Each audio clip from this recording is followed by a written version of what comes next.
António Ramos Rosa, o homem que ele escrevia Sol, no centenário do seu nascimento, e quisemos fazê-lo evocando ainda aquilo que é a grande raízes da Fundação Manuel Viegas Guerreiro, que são as aulas livres, esta é a quarta aula livre, que será dada pela senhora professora Ana Paula Coutinho. Explicando melhor o que é que nós nos propomos fazer hoje, porque é que nos propusemos fazer isto hoje, como nos propomos fazer e com quem nos propomos fazer. O que é que nos propomos fazer? Eu já expliquei que é a quarta aula livre. A quarta aula livre dos Estudos Gerais Livres tem a sua raiz no pensamento, na obra de Manuel Viegas Guerreiro, aquilo que alguém chamou a apologia do sonho ou a infinita liberdade de ensinar e de aprender, que aliás está mencionada aqui no placar, no exterior deste edifício. Antes desta aula nós tivemos já a senhora doutora, a senhora conselheira Francisca Van Dunem, a falar sobre como é que foi crescer num país em guerra. Tivemos Pilar del Rio a falar sobre os deveres humanos, tivemos a senhora professora Maria Rosa Paiva a falar sobre os insetos em crença. No fundo, dimensões que todos eles fazem parte daquilo que são os fins da Fundação Manuel Viegas Guerreiro, no que tem a ver com os direitos humanos, com a cidadania, com a cultura e o saber. E hoje, nada melhor também que termos connosco a senhora professora Ana Paula Coutinho para nos falar sobre António Ramos Rosa. António Ramos Rosa, que é o objeto da sua tese de doutoramento com António Ramos Rosa, de ação crítica e criação poética, que aliás está ali no escaparate no exterior e que foi criadora do prémio Pen Club em 2004. Mas não é só essa obra que ali está também, da sua autoria, também a fotobiografia de António Ramos Rosa, com um subtítulo em imagens dos caminhos, das palavras e dos afetos que estão registadas. Eu devo dizer que, independentemente de tudo, independentemente do gosto que tenho em partilhar convosco aquilo que sei, aquilo que fui conhecendo, aquilo que a poesia de Ramos Rosa ainda me continua a fazer pensar, independentemente disso, diria, sinto-me muito grata e muito honrada por conhecer esta fundação. Eu sou uma mulher do Norte e de facto, infelizmente, sendo nós um país relativamente pequeno, às vezes não conhecemos as riquezas e as iniciativas do próprio país e até há um mês atrás, nem sei se chega a um mês atrás, eu não conhecia a Fundação Manuel Viegas Guerreiro. E devo confessar que o facto de ter aceitado o convite numa altura que é um bocadinho apressada para mim, uma vez que estive a organizar um colóquio sobre exatamente Ramos Rosa na Faculdade de Letras do Porto, na quinta e na sexta-feira, até ontem à noite, e rumei para o sul, dizia eu, a razão de não ter hesitado foi porque fui ver o que é esta Fundação Manuel Viegas Guerreiro e fiquei logo fascinada pela ideia das aulas livres.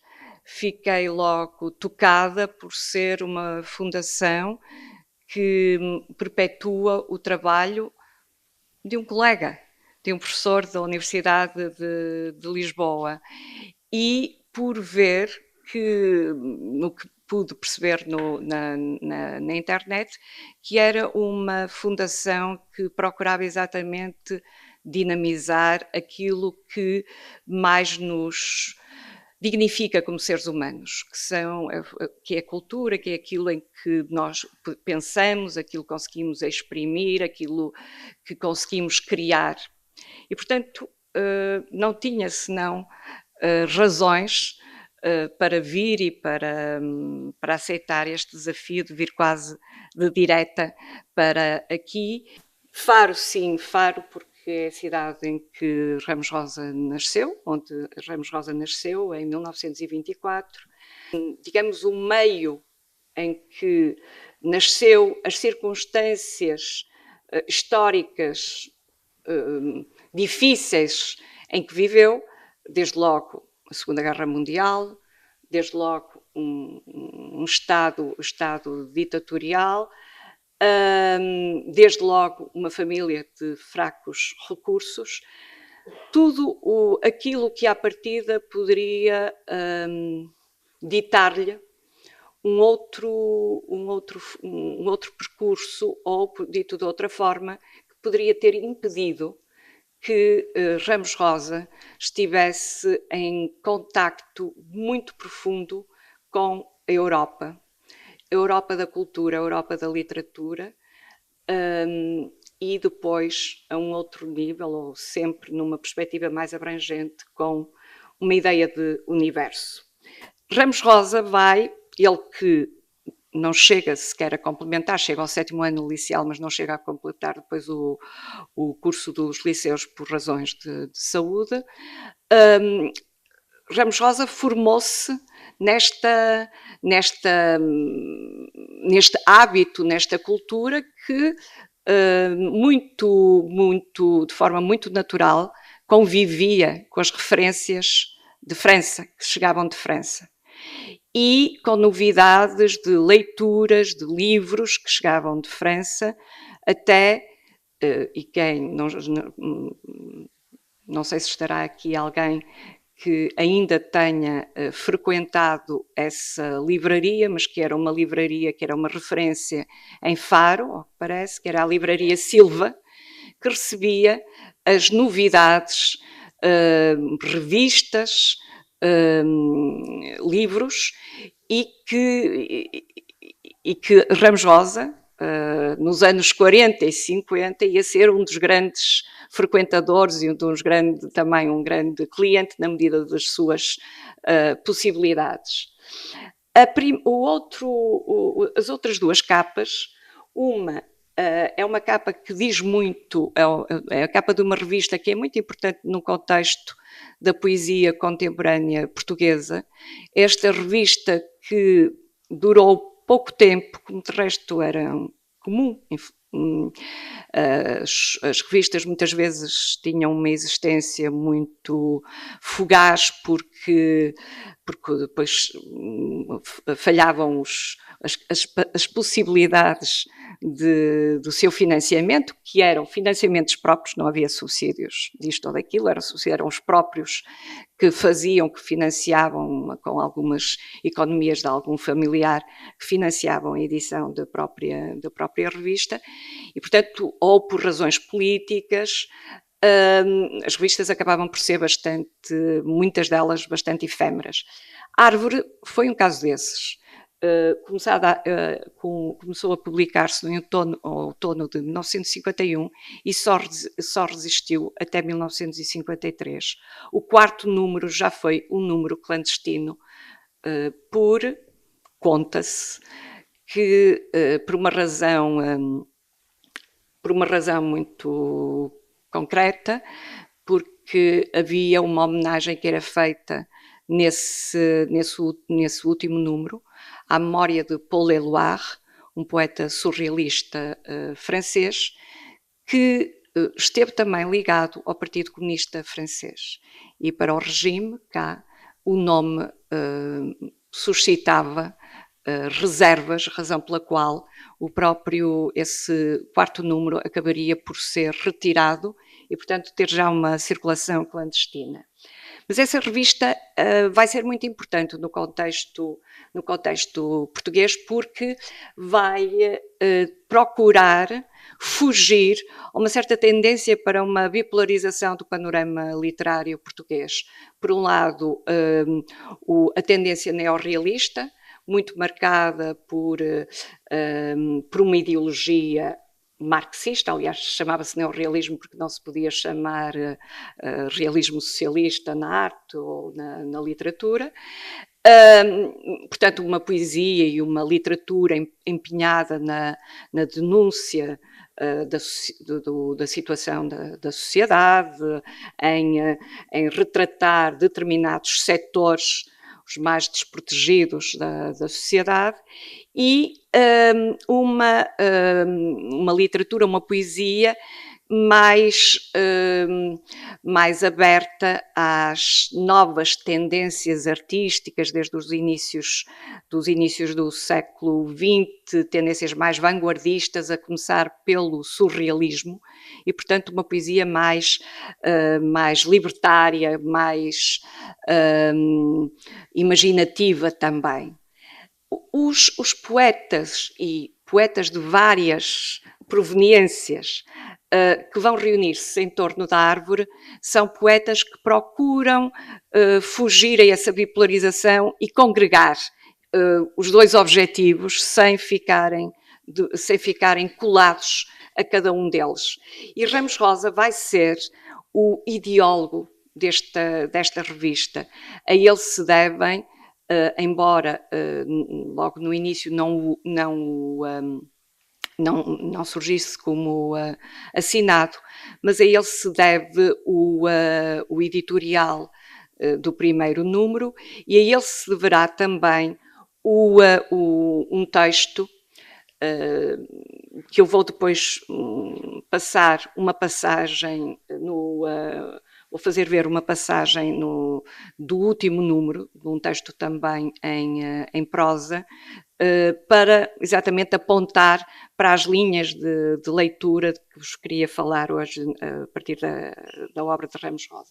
Árvore, no início dos anos 50, apanha ainda Ramos Rosa numa das suas permanências, foram sendo bastante pequenas em Lisboa, volta e vai acabar por se lançar num outro projeto de uma revista, aqui editada a partir de Faro, Os Cadernos do Meio-Dia, com um outro poeta também algarvio, Casimiro de Brito, entre outros, e, portanto, é uma outra iniciativa que ele terá pouco antes de ir definitivamente viver para Lisboa, o que acontecerá em 62, e a partir daí ficou sempre radicado. Entretanto, tinha-se casado, vai nascer a sua única filha e, a partir daí, vai viver sempre em Lisboa. Ramos Rosa teve, desde os tempos de Faro, sendo uma pessoa extremamente tímida, às vezes quase dir-se-ia pouco comunicativa, pelo menos às vezes, por vezes,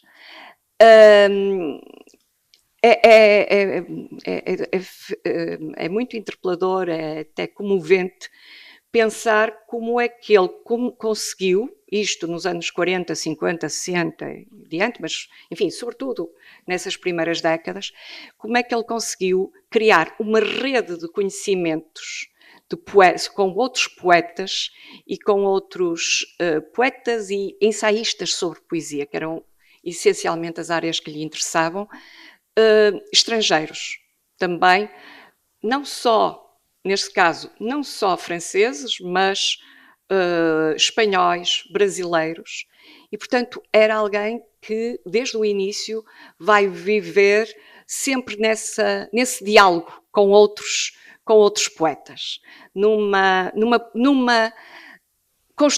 construtor de uma comunidade, era um termo que ele gostava muito, numa fraternidade poética.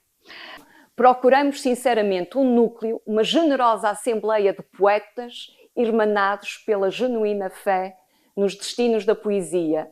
E para que nos arrependamos de ter alguma vez almejado aqui em Portugal este fervor e esta fraternidade, encontramos à esquina um poeta desesperançado, verdadeiramente demitido, pronto a submergir na deserção geral ou então a embarcar na fé que lhe ofereçam, já feita e preparada de antemão. Estão a ver, provavelmente, estes poetas já com uma fé preparada de antemão era uma indireta àqueles que procuravam a poesia, a literatura para projetar uma mensagem prévia já estabelecida, uma ideologia, uma doutrina, que não era aquilo que estes poetas queriam. Com razão se fala no individualismo dos portugueses e esta incapacidade para a unidade na generosidade, para a personalidade na empresa comum, para o diálogo, enfim, parece-nos ser uma das mais calamitosas deficiências do português, que oscila entre o indiferentismo e o fanatismo. Teremos nós força e alma suficientes para imprimir no nosso início estas energias revoltadas e generosas que não se compadecem com a abdicação e o funcionamento arbitrário da angústia e criem na possibilidade de uma renovação espiritual promovida pela poesia? Teremos a força de ser estes lúcidos quixotes do nosso tempo? Este apelo à comunidade, a uma generosa assembleia de poetas irmanados pela genuína fé nos destinos da poesia. Eu devo-lhes dizer, e não tenho dúvida, e não é por eu ter trabalhado sobre Ramos Rosa suficientemente equidistante nessas apreciações, eu não tenho absolutamente dúvida nenhuma de que no panorama da poesia portuguesa da segunda metade do século XX, Ramos Rosa foi aquele que até ao final levou até às últimas consequências esta convicção. E como é que ele levou esta convicção até às últimas consequências? Primeiro, por aquilo que efetivamente lhes disse de ter desenvolvido contactos, isto antes da internet, isto muito antes dessas possibilidades que nós agora temos, conseguir corresponder-se com escritores estrangeiros, com poetas estrangeiros, criar laços com revistas de poesia noutros países e levar consigo outros poetas também portugueses que acabavam também por ser traduzidos ou poderem publicar no estrangeiro. Essa é uma dimensão. Outra dimensão é o modo como ele foi sendo permeável, foi sendo acolhedor da obra dos outros poetas, tanto nacionais como estrangeiros, contemporâneos, que é uma coisa que não é muito comum. Só às vezes para efeitos de conveniências, algumas conveniências pontuais, mas no caso de Ramos Rosa, ele fazia-o de uma forma muito, muito gratuita. E fazia-o tanto para o poeta mais, na altura, já mais conceituado, podia ser o Herberto Helder, podia ser o José Gomes Ferreira ou o Eugênio de Andrade, como podia ser um ilustre desconhecido que publicava numa revistazinha ou num suplemento literário que ele achava, via ali um interesse qualquer e que depois escrevia sobre esse poeta. Portanto, uma das dimensões da obra de Ramos Rosa que é também muito importante para além da poesia, ou paralelamente à poesia, é ele ter sido um crítico de poesia, um ensaísta de poesia. E o primeiro livro de ensaios que ele publica, em 1961, tinha, e também vai ao encontro deste espírito das aulas livres, tinham este título, Poesia, Liberdade Livre. Esta expressão liberdade livre, ele vai buscá-la a um poeta francês, Arthur Rimbaud, poeta da modernidade, do último quartel do século XIX. É uma É uma repetição, é certo, é uma redundância, mas olhem, foi uma redundância que até causou problemas durante pouco tempo, mas durante alguns dias o livro esteve apreendido, porque causou alguma estranheza aquela ênfase na liberdade, mas os censores não devem ter percebido que a apologia de uma liberdade livre podia ser, às vezes, mais insurrecional, mais subversiva do que outro tipo de apelos e, portanto, era poesia, deixaram circular. Mas é um livro de reflexão sobre o sentido da poesia que foi extremamente importante para muitas gerações de poetas e de estudiosos de literatura e da poesia em particular. O Ramos Rosa foi pioneiro em algumas ideias, em algumas práticas. Por exemplo, esta ideia da escrita colaborativa, arte ou de trabalhar, de escrever conjuntamente com um artista plástico, que também fez, de colaborar, de opor, uma vez pintava um primeiro, outra vez escrevia o outro primeiro. Isso também é qualquer coisa que fez dele um pioneiro. E há outra dimensão que se tem falado menos, e eu própria que, enfim, trabalhei nele investiguei a sua obra há um quarto século, mais ou menos. Na altura não era uma dimensão que eu tivesse privilegiado particularmente, mas agora, quando fui levada a revisitar a obra e a pensar, juntamente com jovens investigadores, dei comigo a pensar, também com convicção. Aliás, um ensaio que escrevi para a Colóquio Letras do mês passado, tinha como título, ou tem como título, António Ramos Rosa, um ecopoeta avant la lettre. Porque foi exatamente também um precursor de uma outra forma, de uma forma que na altura não se dava ainda a devida atenção, mas uma forma de representar a realidade e de representar a relação do sujeito humano com a natureza, com os elementos naturais, que é sempre num sentido da comunhão, de não haver uma hierarquização entre o ser humano mais importante do que os outros seres, por mais insignificantes que sejam.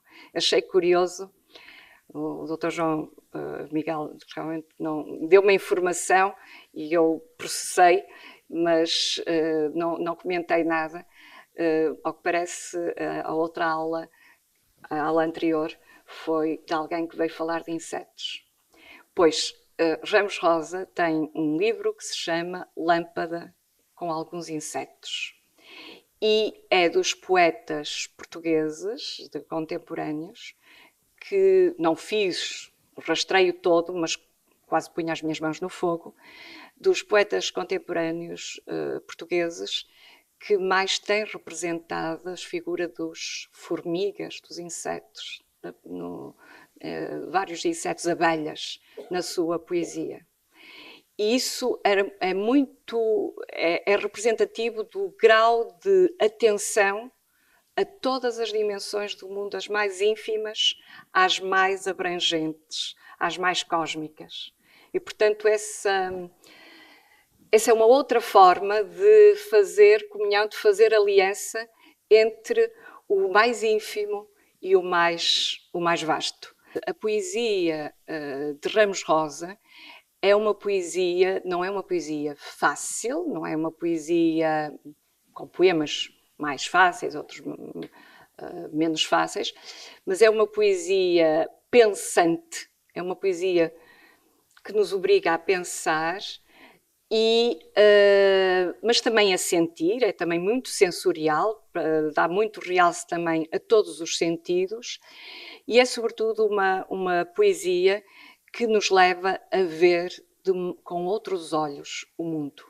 Não se limita a transportar do exterior um mundo já pré-fabricado, mas aproveita a própria poesia para criar, chamemos-lhe um mundo alternativo. E eu diria que se não fosse para isso, também quase nem valia a pena haver poesia. Muito obrigada.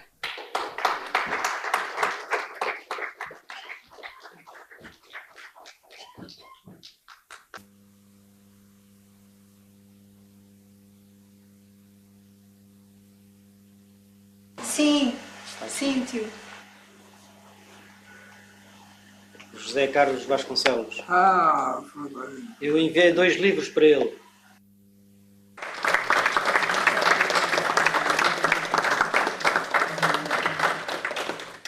Sou eu. Sou ainda, diz uma voz no deserto.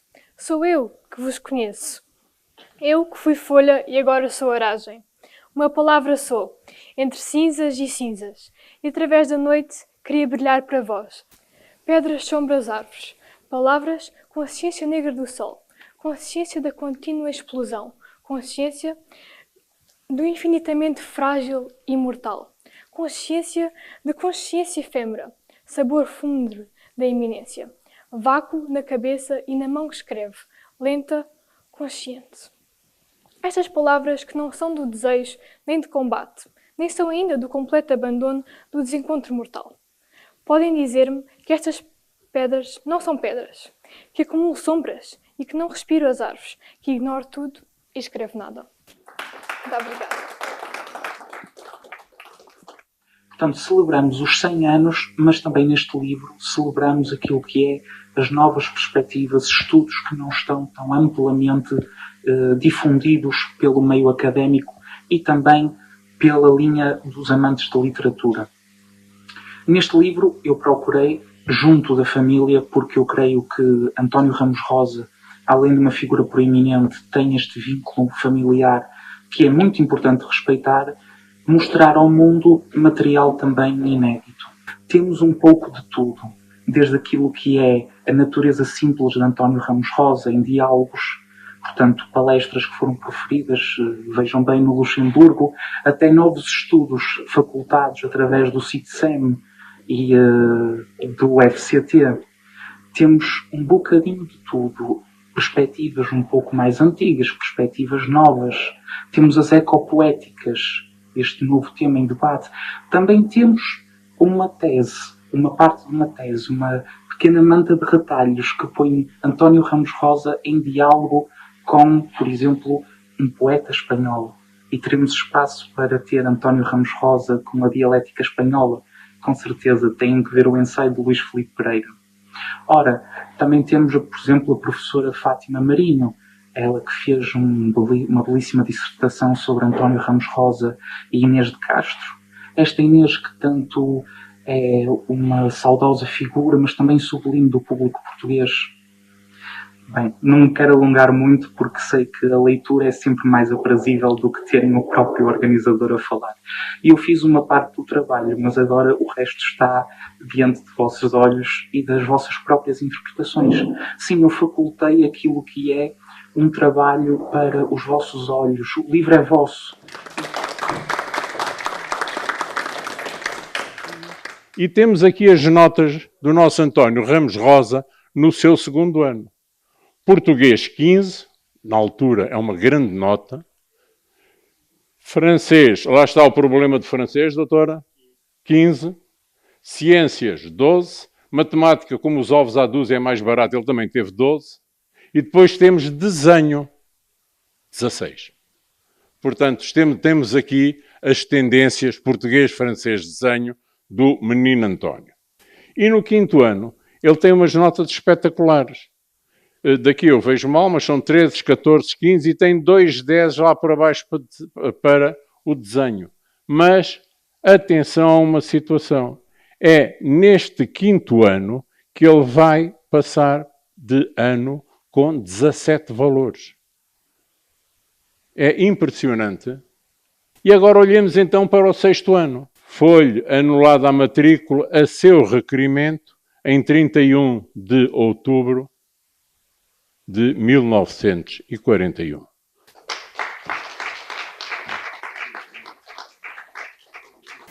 O desenho na vida do Ramos Rosa e na obra surgiu mais tardiamente.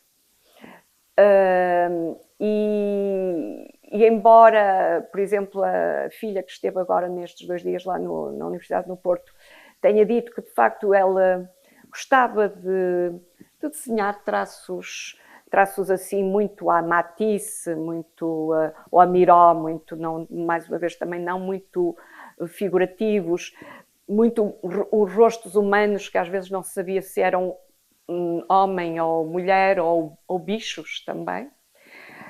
Mas foi sobretudo no fim da vida dele, mais nos últimos anos, que ele muitas vezes estava cansado ou não queria ler.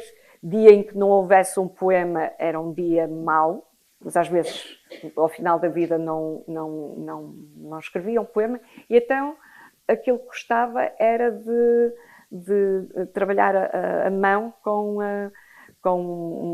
uma caneta de feltro preto, uma folha de A4 branco e desenhava muito rapidamente, colocava um A, ele há um bocado nem tinha reparado que já tinha lá um A e não queria assinar. E depois, num gesto que lhe era muito, muito peculiar, dava. Quem o fosse visitar, às funcionárias da residência. Testemunhei isso. Muitas vezes ele dava os desenhos. Já quando dava também poemas, mas muito dar os desenhos. Não tinha nada aquele sentimento de isto pode me render. Não, nada. Não tinha. E só queria, porque com certeza porque esteve lá, na situação pode testemunhar de outra forma. Eu que só vi hoje estas imagens, não conheço o filme, mas posso-lhes assegurar que isto era António Ramos Rosa, os seus últimos anos de vida. Claro que foi ficando encurvado, cada vez com mais dificuldade movimentar-se, mas era este acolhimento, e um acolhimento que ele tinha, mas um acolhimento em que cada pessoa era uma pessoa. Por isso é que ele diz assim, eu estava à espera de uma pessoa, não era um batalhão, para ele 5 já era um batalhão, já era uma multidão. Portanto, esta atenção a cada um. Era uma coisa, por isso que ele também não gostava muito de muitas multidões, porque era atenção a cada um. E quando era atenção a cada um, era do género de, pegava num livro, olha, o que é que pensa? Olha, encontrei isto. Olha, o que é que... E o tema era, invariavelmente, a poesia. Era o que lhe interessava. Aquilo que me interessava no cinema era exatamente isso, é aquilo que em cinema se chamou, se não estou em erro, o cinema verdade. Não é propriamente um documentário que tem um objetivo, um enquadramento, etc. Não é um documentário, não é uma reportagem, mas é aquilo que está na nossa presença e que nós observamos. O operador é apenas um observador que registra em determinados ângulos, em determinadas posições, enquadramentos, etc., o que está a ver. E isso aí é que me interessava. Portanto, estes grandes planos que eu fiz, a passagem, outras situações que há ali, que eu me entusiasmo. Como a doutora disse, aquela casa, chegou a ir lá onde ele estava, aquela casa era quase era um encanto no sentido de ambiente. Quando entrei lá, nunca imaginei que ia encontrar aquilo. Como viram, eu filmo a nossa chegada àquele pátio, àquela coisa, muito sossegado, muito... a pessoa conhece Lisboa e que entra naquilo que é Lisboa ainda, mas sente aquele sossego, pensa que está noutro mundo logo, entra logo noutro mundo, não está em Lisboa, está alguns noutro mundo.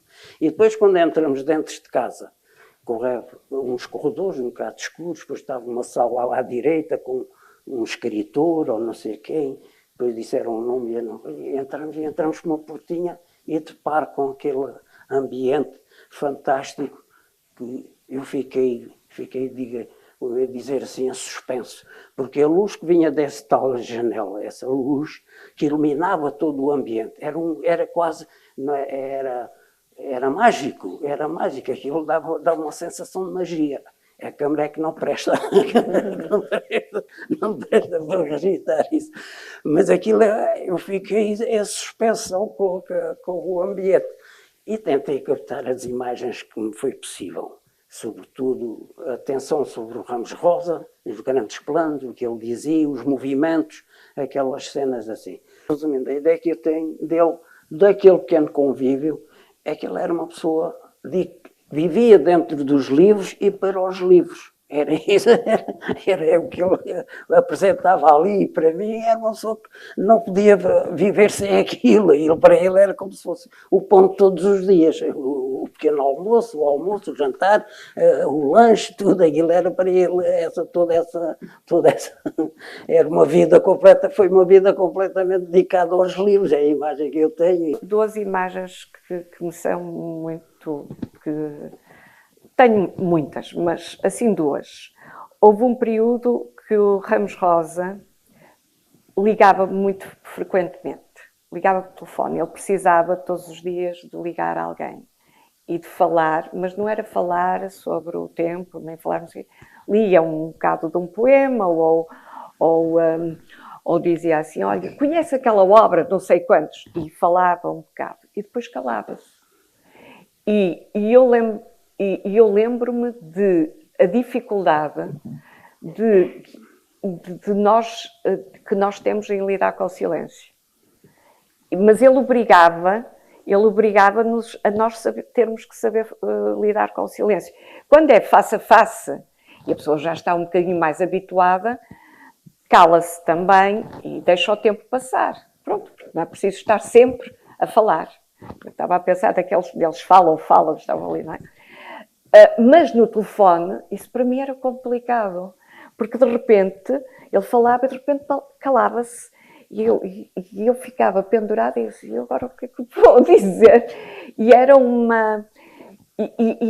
mas era uma necessidade grande. Ele falava e tocava e depois dizia às vezes, olha, já falei para Cicrano, para Beltrano e tal, ninguém me atende e tal. E pronto, e falávamos um bocadinho. Essa é uma imagem. Outra imagem também foi de um período, e isto é por ciclos. Eu sei que muitas outras pessoas também, várias outras pessoas, em dados momentos da vida,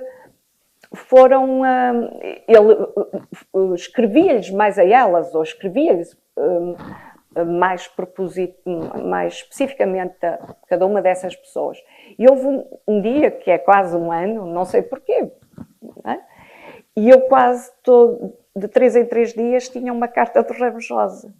E com um poema que eu às vezes já não conseguia, porque era uma fase, isto já foi em 2000 e tal, uma fase em que ele já escrevia cada vez com mais dificuldade e eu às vezes já adivinhava, quer dizer, imaginava o que lá estava escrito, porque eu não sabia exatamente o que estava escrito.